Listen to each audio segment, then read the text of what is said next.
you'll have a recording of it, and then you can make the changes. Yeah, we did. Did we do this before? We didn't, did we? No, Miss showed us it when we were doing where we could talk about our blogs and stuff. Okay, that's fine. I would put a comma in here. Guy Ritchie, comma 2011. Yep. Yes, you've used italics. That's great. It's all the codes we need. I don't think you can say it's. It has elements of this. I would say this is an action and adventure film based on the famous detective stories of Sir Arthur Conan Doyle, something like that. Because Sherlock Holmes is like an incredibly well-known figure, yeah? And I would say here, in brackets after Sherlock, I would put...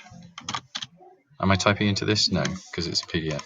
Okay, I would put in brackets Robert Downey Jr., Watson, in brackets Jude Law, Madame Simser, in brackets, blah, blah, blah.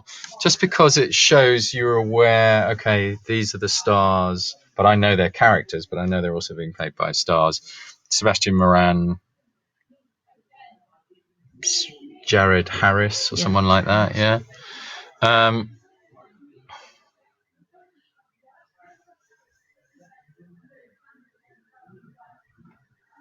No, well, you say Sebastian Moran has undergone surgery, but then is he also Professor Moriarty? No.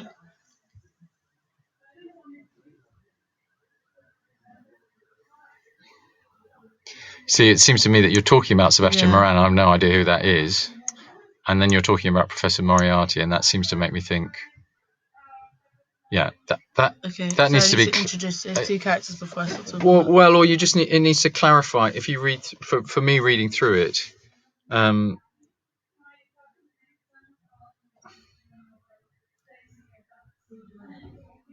that line about Sebastian Moran doesn't link with either this bit or that bit.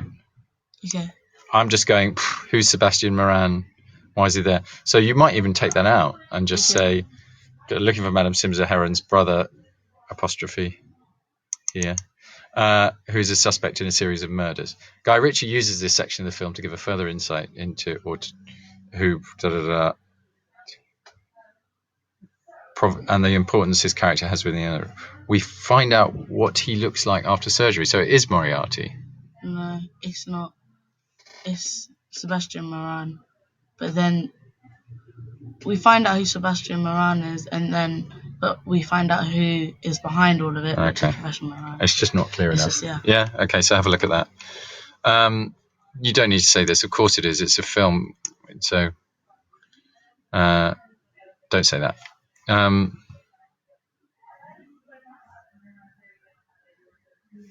I would just go from there. At the beginning of the scene, when Sherlock is observing his surroundings, awaiting the arrival of Moriarty,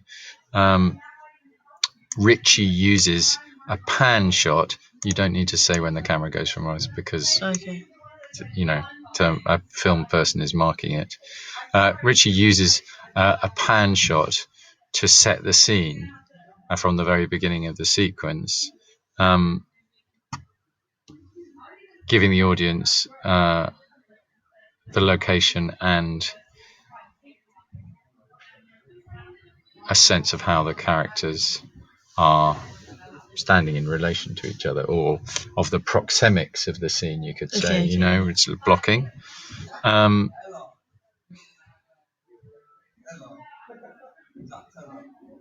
Now, when you say we see the two characters in a close-up shot of their faces, do you not mean that he uses shot reverse shot with close-ups of their faces? Yeah. Then you need to say that.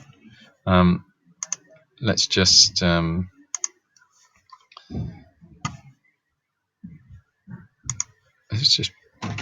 bring it up.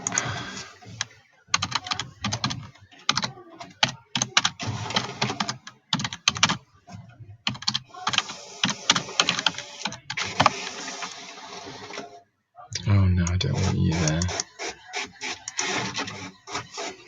It's called the chess scene. Chess scene? Mm-hmm. Okay.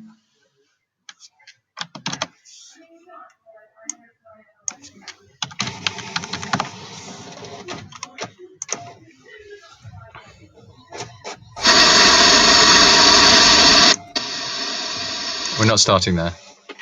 It's like when they hit the clock at the beginning of time, then it becomes like the sound. Is that back here? Yeah. So not with a gun. Have we started yet? No, we started before already. It's at the beginning, and then. That doesn't bode well, does it? So where's the pan shot? Have we seen the pan shot in another bit? The pan shot's not yet. The pan shot is when they're in the ballroom. So why? Yeah, so you need to stick with the chronology and not talk about the pan shot yet. Okay. So you need to say the sequence begins with. That doesn't bode well, does it? Seems your bishop was of some benefit. They're over-the-shoulder shots. The game is still young. Isn't it? Actually, it's in its I have no idea. It's part one. It's part one. Oh, because okay. they it's part one. So all right, let's start now.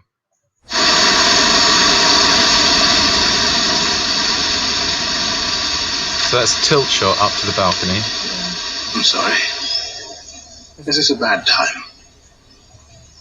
Never better. Would you bring that clock? So. You get to play that game after all. The connotation of the waterfall is danger, isn't it? Yeah. So because everybody knows that Moriarty and Holmes end up falling into a waterfall. So you could say Ritchie begins the scene with a shot of the waterfall, which has a strong connotation of death and danger, which any viewer familiar with the Sherlock Holmes story would understand. Okay, let's go on. And we get that low timpani sound that adds to the sense of threat, yeah?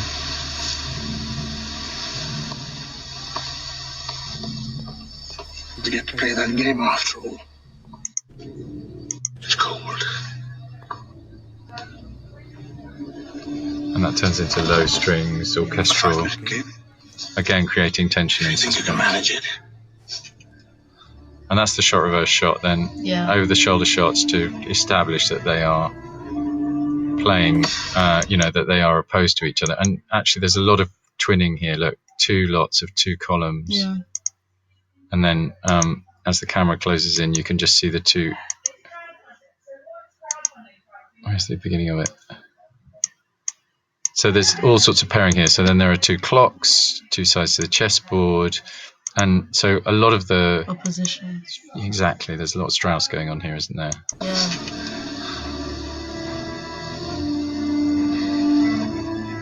Can I say that? Yeah. Okay, and then we cut to the scene with Watson. Here's your big pan shot. Yeah, absolutely. You should talk about proxemics here. And it's intercut with the chess game. So we're getting parallel edit going here. Give me 10 minutes. Are you coming to me, Race? Yeah, give me 10 minutes. We both have two bishops. I may be absent from the room. Hello, Celine. My methods are not. Can't be Dr. Watson, surely. And then you get a sequence of shots where it's not shot reverse shot anymore. They're profile shots. Yeah, profile shots. And this mimics the chess pieces. I mean, I'm being fancy here. You don't have to write, but you've got chess piece here. Then you've got your kind of human chess piece here. Sherlock Holmes is on the left of the screen, Moriarty on the right of the screen. We don't see them in the same shot now. Okay, it's like I am this world, you are that world. Recommend your next move.